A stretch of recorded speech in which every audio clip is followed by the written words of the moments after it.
for pronouncement of judgment.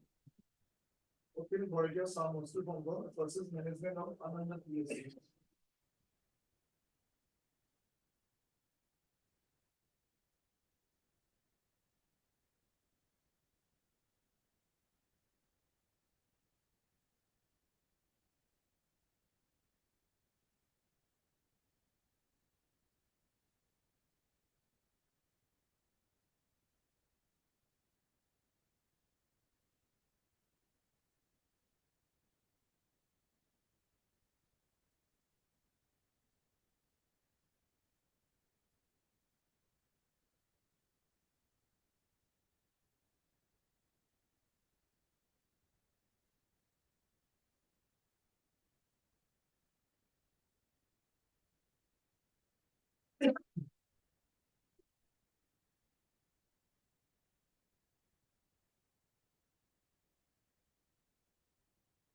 Let us deal with the grounds taken in the petition along with the defense of the respondent serially.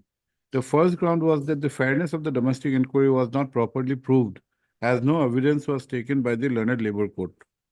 To examine this ground, it is necessary to refer to the order sheets of the learned labor court from which the procedure adopted along with the conduct of the parties would be evident.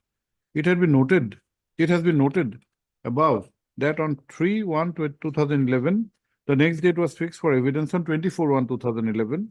On the said date, workmen had filed a petition that the management was to lead evidence. Thereafter, there was a transfer of the proceedings to the learned district court. Subsequently, by the order dated 17/4/2012, next date was fixed on 17/5/2012 for the management to adduce evidence first. Accordingly, a petition was filed by the management to examine the inquiry officer, which was, however, objected to by the workmen. Accordingly, by an order dated 9/8/2012, the learned labor court had rejected the prayer upon such objection and also framed a preliminary issue. Under such situation, this court is of the opinion that the aforesaid ground would not be available to the workmen as they had objected to the petition by the management to adduce evidence by the inquiry officer. This court has also noticed that the entire proceedings of the domestic inquiry was placed before the learned labor court, which were examined, and there was no denial regarding the said documents by the petitioner Sangha in the written statement. Regarding the next ground, concerned workmen were acquitted in the criminal case, and therefore they could not have been held guilty of the charges in the domestic inquiry. This court is of the view that mere acquittal in a criminal case would not automatically absolve the workmen from the charges in a domestic inquiry. We again said, before dealing with the issue of application of law laid down in the case of Indian Iron and Steel, let us deal with the contention of domestic inquiry was not done fairly. In this regard, court has noticed that all the contentions raised, namely not allowing the workmen to cross-examine the MWs and not furnishing copy of inquiry report, are belied from the materials available in the LCR.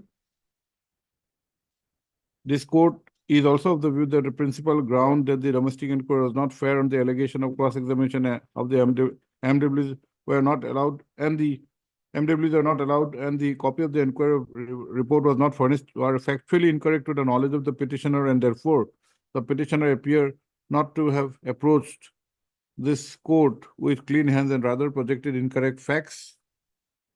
Therefore, the petitioner is also otherwise not entitled to the equitable relief under 226. Under the aforesaid discussion, the writ petition is dismissed.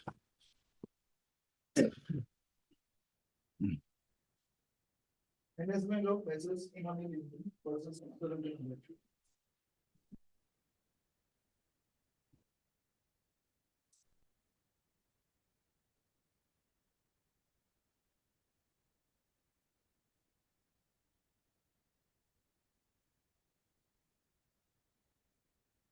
Since this court has come to a finding that there was no materials before the learned labor court which would establish an employer-employee relationship between the parties, the question of payment of compensation in lieu of reinstatement also cannot arise.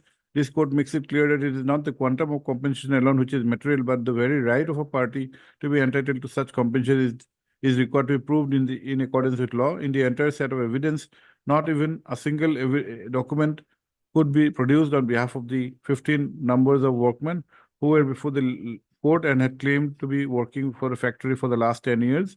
In view of the aforesaid discussion, the impute award passed by the learned labor code is unsustainable and accordingly dismissed. The interim order passed earlier is made absolute. But we have interfered with the preliminary objection regarding to application of 2A. We have not accepted that. 2A is, we think it's met, but other findings we have set aside. Okay.